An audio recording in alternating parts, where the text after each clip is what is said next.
Devenir célèbre, un rêve, une obsession pour certains. Notre époque est fascinée par les people. Ils s'appellent Kim Kardashian, Justin Bieber, Nabila. Ils font la une des magazines. On suit leurs frasques sur les réseaux sociaux.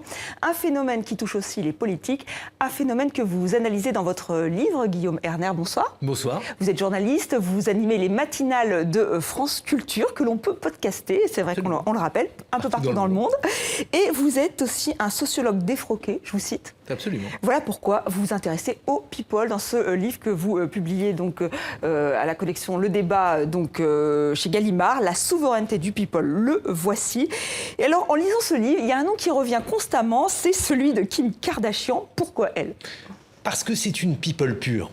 C'est-à-dire que le problème des people, comme vous le savez, c'est d'être célèbres pour leur célébrité. Mais alors, il y a des people qui trichent un peu, parce qu'en réalité, ils ont un vrai métier. Ils sont sportifs, par exemple, ils sont chanteurs, ils peuvent être journalistes aussi.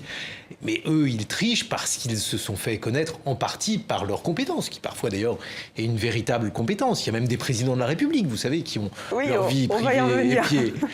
Et là, la vraie différence, c'est qu'en fait, Kim Kardashian n'a aucun métier en dehors de la gestion de sa propre célébrité.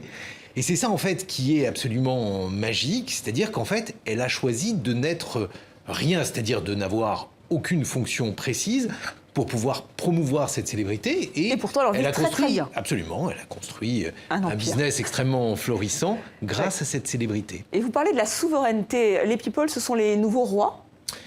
Les people, en fait, incarnent une sorte d'idéal. Dans chaque civilisation, dans chaque société, il y a un idéal. Lorsqu'on vivait dans une société religieuse, l'idéal était représenté par les saints. Dans une société médiatique, l'idéal, ce sont ces gens célèbres. Pourquoi sont ces gens célèbres ? Eh bien, tout simplement parce qu'ils ont la possibilité de choisir de métamorphoser cette célébrité en strictement tout ce qu'ils veulent. C'est-à-dire que Kim Kardashian, par exemple, on la voit se vêtir, on la voit faire ses courses, on la voit dans ses amours, elle peut chanter, elle peut faire un livre. Elle a en quelque sorte à peu près tous les droits et c'est ce qui représente en quelque sorte un idéal qui finalement est au-delà de la richesse parce que vous pouvez très bien être riche et ne pas être célèbre. Mais qu'est-ce que ça veut dire de notre époque ? Ça veut dire qu'en fait, dans une époque comme la nôtre, l'immatériel, le signe, la notoriété est quelque chose qui représente le stade ultime du capitalisme. C'est-à-dire que ces gens-là, notamment Kim Kardashian, est devenue une marque en elle-même. La preuve d'ailleurs, elle peut sigler des produits. Quand vous prenez par exemple David Beckham, ça n'est probablement pas le footballeur le plus compétent, le meilleur footballeur de tous les temps. Mais par contre, c'est celui qui a réussi à transformer son nom en une marque et il peut faire par exemple un parfum. Ce qui est quand même quelque chose d'assez étonnant, parce qu'il y a 30 ans, si on avait dit qu'un footballeur pouvait faire un parfum, et ça c'est quelque chose de très nouveau parce que personne n'est dupe. C'est-à-dire, chacun sait que David Beckham n'est probablement pas un nez, qu'il n'a pas construit l'odeur de ce parfum et qu'il s'est contenté de la signer. Alors pourquoi tout le monde se précipite pour l'acheter ce parfum ? Parce qu'en fait, c'est une possibilité d'avoir une part de cet imaginaire qui est véhiculé par cet individu parce que des sociologues l'avaient dit dès les années 60. Aujourd'hui, finalement, ce qui est le plus précieux, c'est d'avoir une personnalité. Et lorsqu'on doit composer sa personnalité, on peut la composer à partir d'autres personnalités, des personnalités fournies par exemple par les people. Oui, vous avez une expression assez drôle pour Pharrell Williams, vous dites que c'est moi SARL, c'est-à-dire que là aussi c'est une petite entreprise à lui tout seul, il peut tout faire, tout ce qui touche... Il a d'ailleurs tout fait, c'est là aussi un producteur musical, un chanteur, bref, on ne discute pas ses compétences, mais on l'a vu aussi par exemple devenir commissaire d'exposition, on l'a vu être designer. Et ça, si vous voulez, c'est quelque chose d'assez scandaleux dans une société qui enferme au contraire les individus dans une compétence, qui leur dit de développer une compétence, qui leur demande d'ailleurs de prouver qu'ils ont cette compétence. Et puis soudainement, on a des gens qui sont polyvalents, qui sont capables de tout faire. Et c'est pourquoi, en fait, ils incarnent cet idéal, parce que eux semblent ne pas être soumis par les règles générales. Ils sont exonérés, en quelque sorte, de la pesanteur du métier, de ce que Marx appelait d'ailleurs le crétinisme du métier. Mais c'est peut-être plus vrai en Europe, en France notamment, qu'aux États-Unis, où il y a ce côté aussi, on se fait tout seul. Il y a effectivement, aux États-Unis, une sorte d'émancipation par rapport au diplôme ou par rapport aux origines. Mais regardez aux États-Unis, Donald Trump. c'est quand même l'emblème de tout ça. Parce que lorsque j'ai écrit ce livre, Donald Trump n'était pas encore investi, mais je parlais déjà de cet homme qui n'est probablement pas le promoteur le plus successful des États-Unis. Ce n'est pas celui qui a le plus réussi. C'est en fait quelqu'un qui, grâce à la télé-réalité, est devenu célèbre. Et donc, à l'époque, on n'aurait pas réussi à y croire. Aujourd'hui, on voit que cet homme est possiblement élu, il pourrait en tout cas entrer à la Maison-Blanche. On peut ne pas le souhaiter à titre personnel, mais en tout cas, on voit que c'est une possibilité tout simplement parce que cet homme est célèbre et on voit que les autres compétences requises pour devenir président de la République lui manquent singulièrement. C'est ça, en fait, qui montre le poids de la célébrité. Il est en quelque sorte la preuve de cette souveraineté du people. Alors, ce qui est étonnant aussi, c'est que vous dites que cette fascination, ça tient de la magie. Qu'est-ce que vous voulez dire par là? Oui, c'est-à-dire qu'en fait, la différence chez les sociologues entre la magie et le charisme, c'est que la magie, elle est dans vos yeux. C'est-à-dire que c'est vous qui ne voyez pas le tour de magie. C'est vous qui pensez que Donald Trump est quelqu'un de particulier parce qu'il est célèbre. Parce qu'en réalité, si vous écoutez notamment le discours de cet homme, il est très café du commerce. Il est très éloigné du discours qu'on peut attendre d'un président de la République.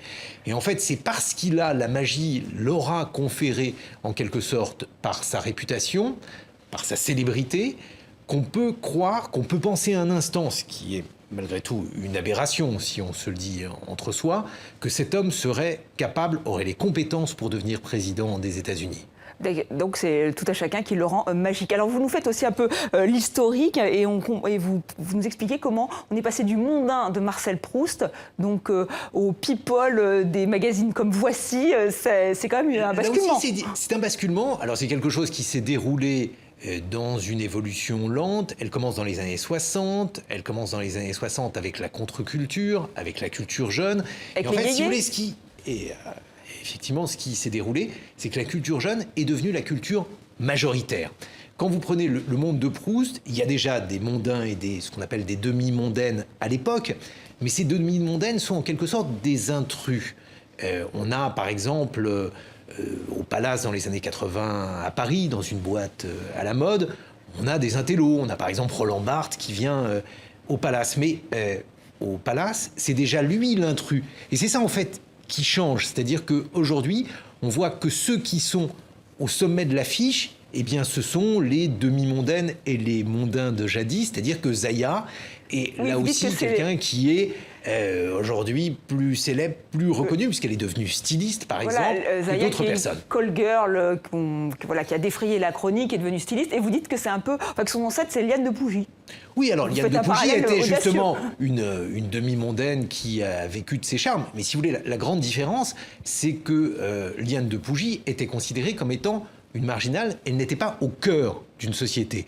Aujourd'hui, des gens qui ont par ailleurs un comportement jadis que l'on jugeait comme étant en marche, sont aujourd'hui au cœur et sont observés comme tels. Elle est critiquée quand même, Zaya. Enfin, il y a toujours une partie de la population. Elle est critiquée, mais si vous voulez, cette critique, là aussi, elle est constitutive du phénomène des people. C'est-à-dire que Kim Kardashian, là aussi, les gens ne sont pas dupes. Ils voient bien que cette femme, finalement, ne fait que gérer son propre potentiel de notoriété. Mais ça n'est pas ça qui lui ôte ses sources de revenus. Autrement dit, si tout le monde était critique, le business de Kim Kardashian se réduirait à peau de chagrin. Ce n'est pas du tout ce qui est en train de se produire. Alors comment vous expliquez que ce soit précipité? Ce sont les réseaux sociaux qui ont fait que c'est devenu de plus en plus important, que les people ont pris de plus en plus de place? Internet a tout bouleversé parce qu'en fait, Internet, il a supprimé un échelon qui était ce qu'on appelait les gatekeepers. Les gatekeepers, autrement dit, les gardiens de la porte en anglais, ce sont des gens qui décidaient qu'une information avait droit de cité ou pas. Aujourd'hui, avec les réseaux sociaux, il est tout à fait possible d'apporter cette information directement à tout le monde. Et finalement, ce sont les individus qui décident ou pas de s'intéresser à cette information. Et vous voyez qu'il y a une vraie uniformisation sur Internet, c'est-à-dire que même les sites, finalement, d'organes de presse très sérieux, pour faire du clic, pour des raisons évidentes, là aussi, de constitution de chiffre d'affaires grâce à la publicité, eh bien même les organes de presse les plus sérieux accueillent de l'information people sur leur page. Alors sur la page de votre livre, on voit un selfie. Aujourd'hui, tout le monde fait des selfies, même le pape, François, il se prend en selfie. Donc c'est-à-dire que tout le monde est atteint par cette pipolisation? Tout le monde est atteint en fait par une forme de narcissisme. Le narcissisme est aujourd'hui une valeur dominante de l'époque et c'est la raison pour laquelle, là aussi, les people, qui sont finalement des gens qui ont extrêmement bien réussi dans la glorification de leur soi. Et c'est ça finalement qu'on demande à chacun d'entre nous. C'est-à-dire que finalement, on soit célèbre ou pas, on demande à chacun de populariser sa personne, de nourrir sa notoriété, de nourrir son réseau de relations. Et c'est cela que les people font. Et c'est pour ça qu'ils représentent un idéal d'époque. Alors il y a aussi les politiques maintenant qui deviennent des people.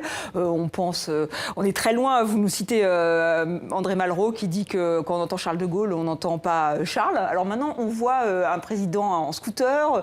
Comment là aussi il y a quand même un total glissement. Le président en scooter, ça je pense qu'il ne souhaitait pas être photographié sur cet engin. Mais c'est peut-être une des conséquences. Mais en tout cas, ce qui est certain, si vous voulez, c'est que les politiques sont de plus en plus en train de vendre leur personnalité. Et là aussi, c'est quelque chose d'intéressant lorsqu'on observe la campagne présidentielle américaine, parce que on s'est rendu compte que Donald Trump était quelqu'un d'un peu instable, d'un peu inquiétant sur le plan psychologique, parce qu'on s'intéresse de plus en plus à la psychologie des individus. Mais c'est très paradoxal, parce que finalement, il suffit d'entendre les propos de Donald Trump, il n'y a pas besoin d'être son psychanalyste pour s'apercevoir que sa politique même est dangereuse. Et donc que cette dangerosité, elle est contenue par ses idées. Et cependant, c'est la personne de l'individu qui est retenue. Et les politiques, finalement, sont pris à leur propre piège. Dans une époque, finalement, où les idées sont de plus en plus rares, ils se sont dit qu'il ferait bien de promouvoir leur personne. Et comme ils ont promu leur personne, comme ils ont décidé d'être moi président et non pas d'incarner finalement un certain nombre d'idées, eh bien ils sont aujourd'hui soumis parfois à un certain nombre d'épreuves comme celle de la photo que vous évoquiez. Alors ce qui est paradoxal, c'est que Andy Warhol disait toujours que chacun aurait droit à un quart d'heure de célébrité et vous nous dites que non, en fait, pas du tout.